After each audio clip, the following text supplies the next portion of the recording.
My name is Brendan Watson, and for my final CAD project, I emulated the Plasma Cutter 211V from the 2011 action horror game DeadSpace 2.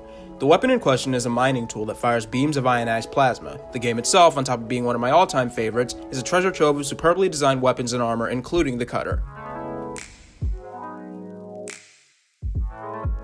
I based my project mainly off of schematics for a viable replica of the cutter, as well as videos of the replica itself. I began by sketching the simplest part of the project, the primary guard, and decided to work all scaling off of this piece, using graph paper to convert rough size measurements.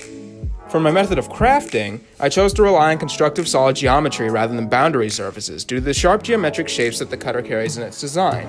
The basic features of the project thusly consist mainly of boss features and extruded cuts. Overall, over 72 different features and sketch tools were experimented on, and more than 61 different features were used in the project.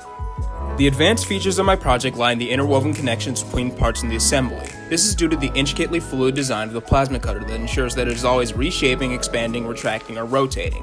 Thusly, 5 main subassemblies and 14 of 26 singular parts move dynamically according to 111 mates in the main assembly. The greatest challenge in my project was attempting to make the cutter feasible as a replica, while encompassing all of the dynamic motions the in-game weapon can make without using any electronic components. My solution was a medley of simple machines including multi-rotating cuffs, railings, and spring hooks that act to keep the cutter flexible but solid enough that it wouldn't flail around at the smallest force. The addition of a spring hook on the battery holder meant that the cutter could emulate the in-game reload action without the battery falling out if the weapon were placed upside down. When up close and personal, the protagonist has the option to swing his weapon at his enemies with the force of an oncoming 18-wheeler. To ensure that the cutter could handle this, I created a simulation on the face of the weapon's firing mechanism and applied the estimated blunt force necessary to decapitate a human head, minus shock absorption done by 2 primary guards. Considering that the material used must also withstand the heat of plasma, head shattering is easy for the gun.